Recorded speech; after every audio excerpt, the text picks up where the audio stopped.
West ইন্ডিজের বিপক্ষে test সিরিজে ড্র করলেও ওয়ানডেতে হোয়াইট ওয়াশ হয়েছিল টাইগাররা। তবে দুর্দান্ত প্রত্যাবর্তনের গল্প লিখে টি-20তে ক্যারিবীয়দের বাংলা ওয়াশ করেছে লিটন দাসের দল। ওয়েস্ট ইন্ডিজকে ৩-০তে হারিয়ে বছর শেষ করল বাংলাদেশ।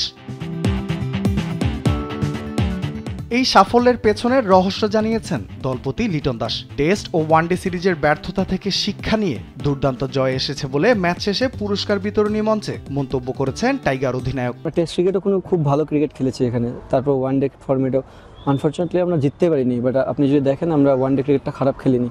তো ওই ধারাবাহিকতা একটা মাথায় ছিল, সবারই মাথায়, যে আমরা ভালো ক্রিকেট খেলতেছি বাট জয় পাচ্ছি না। আমার মনে হয় ওই বিশ্বাস তো সবার ভিতরেই ছিল।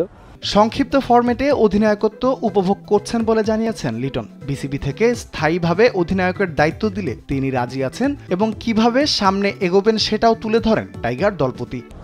দেখেন, ক্যাপ্টেনশিপ নিয়ে যদি বলি, আমি বিসিবি যদি আমাকে দেয় আমি করতে রাজি আছি, এখানে দ্বিমত থাকার কোনো কথা না। আমি এটাতে এনজয় করতেছি।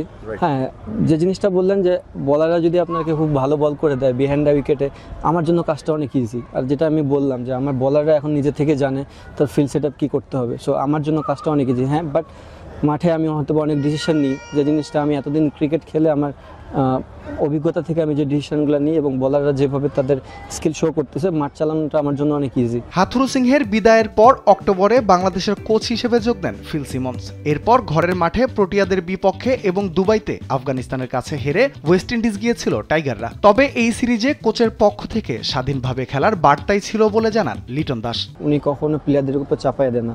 আমরা যেহেতু অনেকদিন ধরে ক্রিকেট খেলতেছি, আমাদেরও কথার মূল্য আছে, সো উনি এই জিনিসটা গ্রহণ করে। শক্তিশালী ওয়েস্ট ইন্ডিজকে ঘরের মাঠে সিরিজ হারানোর সুখ স্মৃতি নিয়েই দেশে ফিরছেন লিটন, শেখ মেহেদী, তাসকিনরা। বছর শেষের এই জয়ের আত্মবিশ্বাস নিয়ে নতুন বছরে আরও দুর্দান্ত ক্রিকেট খেলবে বাংলাদেশ, এমনটাই প্রত্যাশা দেশের ক্রিকেট ভক্তদের।